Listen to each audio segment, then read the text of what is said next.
Kalau kemudian ada yang mengaut-aut Kongres kita, lalu merebut kursi ketua umum ataupun sekjen, bagaimana sih kekuatannya dapatkan? Dia dapatkan 110 kursi DPR RI, dia dapatkan per hari ini 260 kepala daerah, lalu dia dapatkan lebih dari 3.000 DPRD provinsi dan kabupaten. Full power. Kenapa itu mau direbut? Karena kalau bisa dia rebut, semua itu dia dapatkan. Itu sebabnya orang pertama yang menentang ide Pak Guntur di September itu ya Hasto Kristianto. Karena ini adalah agenda dia yang kemudian pasca sprindik berantakan semua. Dan jaringan Hasto ini yang sangat meresahkan dan mengganggu. Sehingga kalau dihentikan dengan kasus hukum yang juga sangat jelas, bukan politisasi hukum loh. Karena ada pasalnya kan. Ada kasusnya, ada saksinya kok. Kenapa dipaksakan jelang kongres kita? Kenapa dipaksa jelang kita akan menentukan ketua umum, kita akan menentukan sekjen? Lobby-lobby politik itu bukan menjadi hal yang utama. Hukum itu ada produk politik, kita setuju. Tetapi kalau hukum yang dipolitisasi, kita nggak setuju. Tapi kan negara kita ini nanti ujung-ujungnya transaksional. Iya. Jadi ketua umum sampaikan warning pada kita kadernya. Siap-siap. Ini peringatan buat kita semua. Siap-siap. Akan ada sebuah gejolak besar, badai besar yang menghantam partai kita dalam beberapa waktu ke depan. Apa yang harus dilakukan partai? Konsolidasi. Ribuan orang sudah cap jempol darah. Ganggu partai kita pasti melawan. Jadi setelah Sekjen Hasto ini dihentikan ya silakan PDIP berproses internal nih menuju kongresnya. Hanya dengan menjadi oposisi maka transisi ketum sementara ini bisa mulus sesuai dengan yang ada dalam kacamata kepentingan sekjen ini. Boleh tidak kemudian KPK mengusut, menyidik kasus ini? Menurut Undang-Undang 19 2019 pasal 11. Setahu saya tidak bisa. Kenapa? Lah, di bawah 1 miliar tidak ada kerugian negara. Pasal itu jelas sekali. Bisa saja terjadi di atas 1 miliar. Itu alternatifnya. Bisa saja. Dan ketiga itu adalah interest public. Kasus yang menurut publik itu menjadi sorotan. KPK bisa take over ya, ngambil alih gitu, mengambil alih, dia yang melakukan. Kalau terpenuhi syarat di ayat 1, ayat 2, ayat 3, maka katanya wajib loh. Bukan wajib alternatif. Diserahkan. Wajib diserahkan pada kepolisian. Ya, di pasal 11 itu adalah syarat-syarat yang bisa dilakukan, tetapi itu kan sifatnya alternatif. Satu, yang kedua bisa dijalankan, bisa tidak? Bisa dijalankan, bisa. Nah, itu kewenangan KPK lah itu, dan banyak kasus yang sudah kita tangani di KPK 300 juta dengan tetap ditangani Mas tetap Ronald, aja ditangani begitu. Dan itu sudah putusan. Nah, itu yang jadi problem. Ada rangkaian aneh. Sebagai partai politik, sebagai insan politik, bolehkah kita membuat analisa? Kayaknya ada tujuan politiknya nih. Kenapa? 1, 2, 3, 4, 5 segala macam. Saya sebagai penyidik, dan saya yakin juga dengan rekan-rekan penyidik yang sekarang menjalani, mereka menjalankan tugas berdasarkan yang mereka jalankan. Jadi tidak melihat dari faktor politik ataupun hukum. Ini kan adalah perkara yang sudah lama ya Mbak ya, dari 2020 sampai sekarang.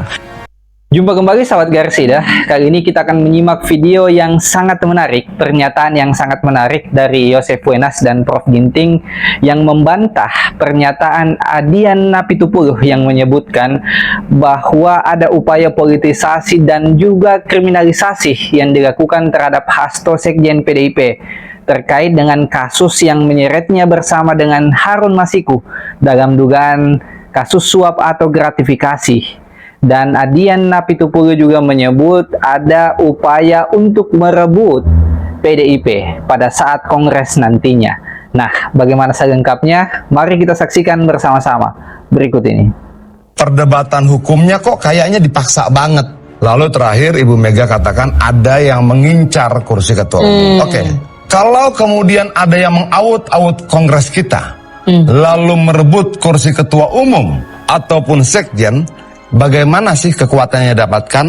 Dia dapatkan 110 kursi DPR RI, dia dapatkan per hari ini 260 kepala daerah, lalu dia dapatkan lebih dari 3.000 DPRD provinsi dan kabupaten. Full power. Kenapa itu mau direbut? Karena kalau bisa dia rebut, semua itu dia dapatkan. Pernah nggak terjadi begitu? Pernah terjadi. Dalam satu malam, dalam satu peristiwa pendek, terjadi peralihan 3 bulan sebelum seharusnya peralihan itu terjadi. Toh, apa yang didapatkan? Seluruh anggota DPR itu didapatkan. Semua kursinya, semua kabinetnya, semuanya didapatkan. Ini politik. Kalau kemudian ada hukum yang ditabrak, pasal tidak ditetapkan segala macam, boleh nggak kita melakukan analisa politiknya? Iya. Apalagi mendekati momentum politik besar buat internal partai kita, di mana kita punya kekuatan politik sangat besar. Boleh nggak kita mengkaji itu secara politik? Boleh dong. Itu sebabnya orang pertama yang menentang ide Pak Guntur di September itu ya Hasto Kristianto. Coba cek Iya. ketika Pak Guntur melontarkan itu, yang paling pertama komen dan sifatnya menentang itu Hasto Kristianto. Karena ini adalah agenda dia. Nah, yang kemudian pasca sprindik berantakan semua. Karena bagi koalisi, bagi pemerintah, memang manuver ini harus dihentikan.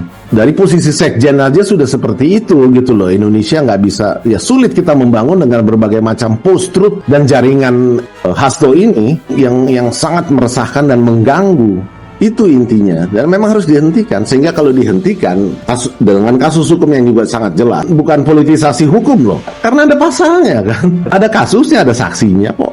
Ini harus dihentikan memang. KPK ini lembaga, kalau kita bisa bilang, meriam. Jangan tembak lalat. Jangan tembak lalat gitu loh. Ini kasus tidak layak pakai KPK. Undang-undangnya jelas. Pasal obstruction of justice tidak pantas dikenakan. Aturannya jelas. Segala macam jelas. Kenapa dipaksakan? Oke. Kenapa dipaksakan jelang kongres kita? Kenapa dipaksa jelang kita akan menentukan ketua umum, kita akan menentukan sekjen, ketua umum akan menentukan seluruh struktur partai di bawahnya. Setiap kita buat momentum politik ada penangkapan. Kasus ini sudah sangat lama. Lalu dipanggil, yang dipanggil siapa? Yang sudah ditahan. Sudah bebas.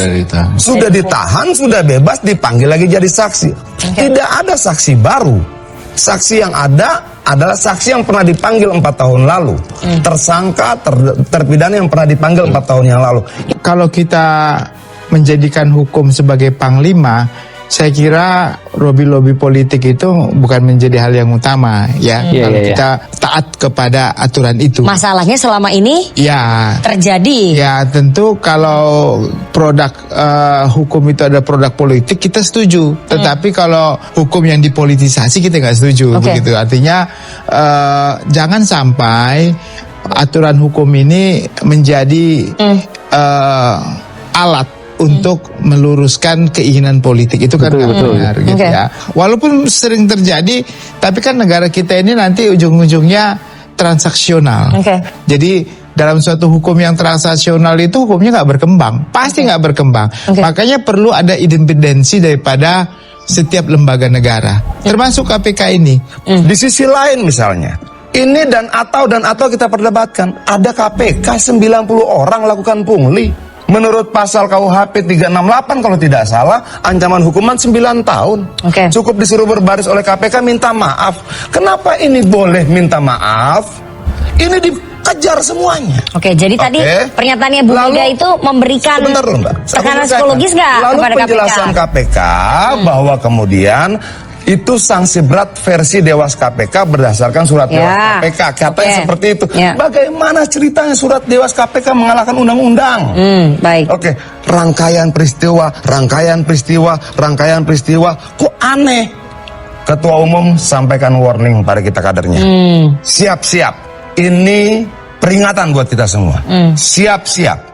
Akan ada sebuah gejolak besar, badai besar yang menghantam partai kita dalam beberapa waktu ke depan. Apa yang harus dilakukan partai? Konsolidasi, berjalan bergandengan tangan, jangan mau diadu domba dan sebagainya. Jadi itu bagian dari warningnya Ibu Mega Iya tuh. kepada KPK. Dan kita siap, kita sambut di bawah ribuan orang sudah cap jempol darah. Ganggu partai kita pasti ngelawan. Tapi kan nggak ada yang akan ganti ketua umum. Mana kita tahu? Mana kita tahu ini politik, Mbak. Kalau kemudian ada partai politik baru berdiri misalnya, lalu kemudian kepala-kepala daerah itu pindah menjadi kader partai politik baru itu, dalam waktu 1 minggu partai politik baru itu bisa punya puluhan kepala daerah tanpa ikut pilkada. It's politik. Kalau taruhannya 1-2 orang kita bisa perdebatkan. Tapi kalau bangsa ini, demokrasi, kita pasti ngelawan. Jadi setelah Sekjen Hasto ini dihentikan, ya silakan PDIP berproses internal nih menuju kongresnya. Kalau Anda perhatikan sejak pilpres hasil-hasil itu keluar, terutama entah quick count entah real count, itu kan narasi DFK itu kan digaungkan terus dari kubu Pak Sekjen ini. Arahnya memang kalau rencana Sekjen ini ingin berhasil menjadi ketum sementara, PDIP memang harus ada di posisi oposisi. Oleh karena itulah perlu wacana-wacana yang terus menyerang, karena memang ingin out gitu, opsinya out. Kalau dari sudut kepentingan Sekjen Hasto ini, maka sangat relevan kalau selama ini yang terus saja kan menyerang Pak Jokowi lah, Pak Prabowo, pemerintah lah, apapun lah gitu. Memang itu yang harus dibangun, opini itu yang harus dibangun, karena tujuannya menjadi oposisi.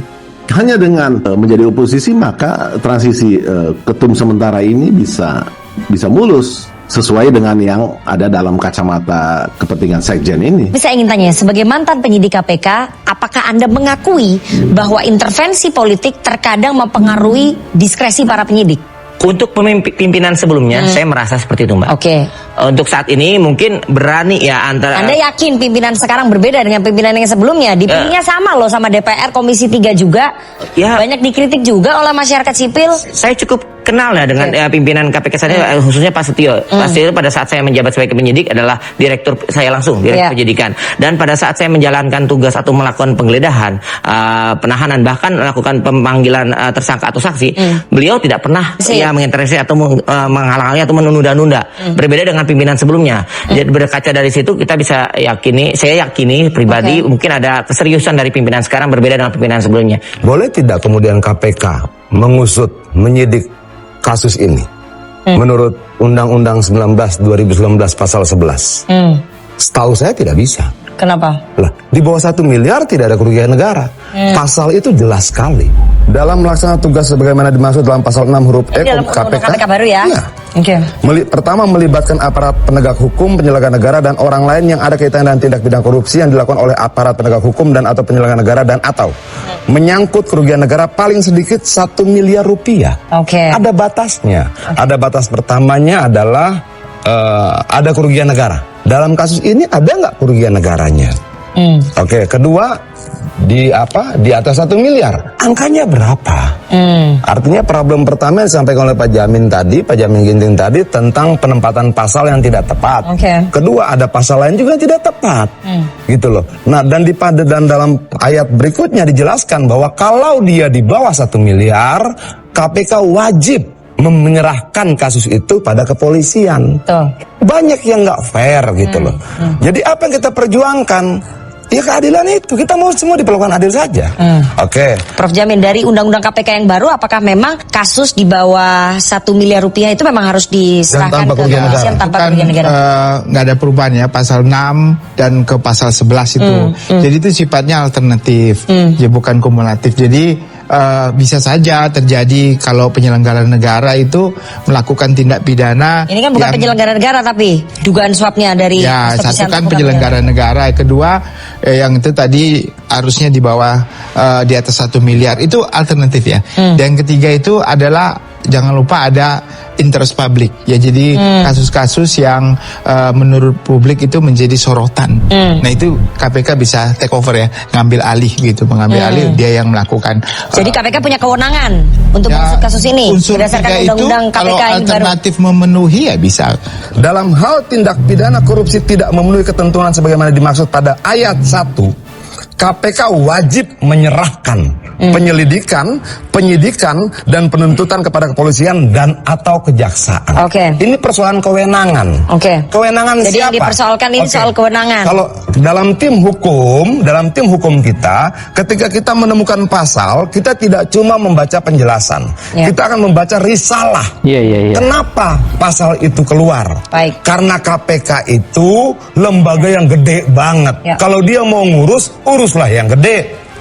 Jangan yang seperti ini, lahirlah pasal ini. Kira-kira seperti itu. Jadi, dan itu dijelaskan dalam ayat keempatnya nanti baru saya ke Pak bahwa Kalau terpenuhi syarat di ayat 1, ayat 2, ayat 3, maka katanya wajib loh, bukan Wajib alternatif. diserahkan. Wajib diserahkan pada kepolisian. Ya, pada intinya di pasal 11 itu adalah syarat-syarat yang bisa dilakukan, tetapi itu kan sifatnya alternatif. Satu, yang kedua Bisa dijalankan, bisa tidak? bisa dijalankan, bisa Oh, enggak. oke. Itu kewenangan KPK lah itu, dan banyak Tapi kasus ada yang kata wajib. yang sudah kita lihat tangani di KPK 300 juta dengan Tetap ditangani, Mas tetap Ronald, ya? aja ditangani Tetap. begitu. Dan itu sudah putusan. ya. Nah itu yang jadi problem. Ada rangkaian aneh. Sebagai partai politik, sebagai insan politik, bolehkah kita membuat analisa? Kayaknya ada tujuan politiknya nih. Kenapa? 1, 2, 3, 4, 5 segala macam. Tapi oke lah, kita mau melawan dengan hukum. Oke. Betul. Bedah pasal per pasal. Saya sebagai penyidik, dan saya yakin juga dengan rekan-rekan penyidik yang sekarang menjalani, mereka menjalankan tugas berdasarkan yang mereka jalankan. Jadi tidak melihat dari faktor politik ataupun hukum. Ini kan adalah perkara yang sudah lama ya Mbak ya, dari 2020 sampai sekarang. Ya mungkin ini adalah salah satu perkara pertama yang diangkat. Jadi bukan masalah pilih. Menurut saya PR KPK depan Mbak. Apakah ini akan melanjutkan? KPK yang menyelesaikan PR kasus-kasus besar. Ya, gitu. bukan hanya ini Mbak, ada sekitar, terakhir saya keluar KPK ada sekitar 7 DPO. Dan ini kan baru selesai sekitar 3 atau 4 ya. Kenapa hasil ini, perkembangan perkara dari Harun Masiku ini sedang diselesaikan oleh KPK? Ya menurut saya sih biarkan saja dulu. Karena menurut saya masih banyak PR-PR yang lain. Bukan saya menegaskan bahwa ini adalah politik atau tidak. Jadi menurut saya apakah KPK yang menjalankan tugasnya dengan baik atau benar, ini adalah PR ke depan yang harus dijawab oleh Ketua KPK. Nah, video yang sangat menarik teman-teman, bagaimana kemudian upaya yang dilakukan oleh Adian Napitupuluh untuk menjelaskan kepada publik bahwa Hasto dipolitisasi dan dikriminalisasi terkait dengan kasus yang menyeretnya bersama dengan Harun Masiku dalam dugaan suap atau gratifikasi.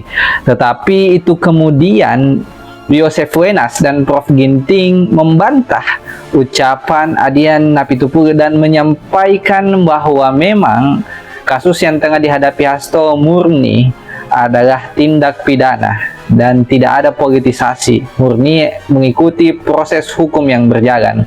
Nah, bagaimana pendapat teman-teman Garsi deh? Jangan lupa tulis di kolom komentar, silahkan like, share, dan subscribe jika konten ini menarik, dan sampai jumpa di video berikutnya.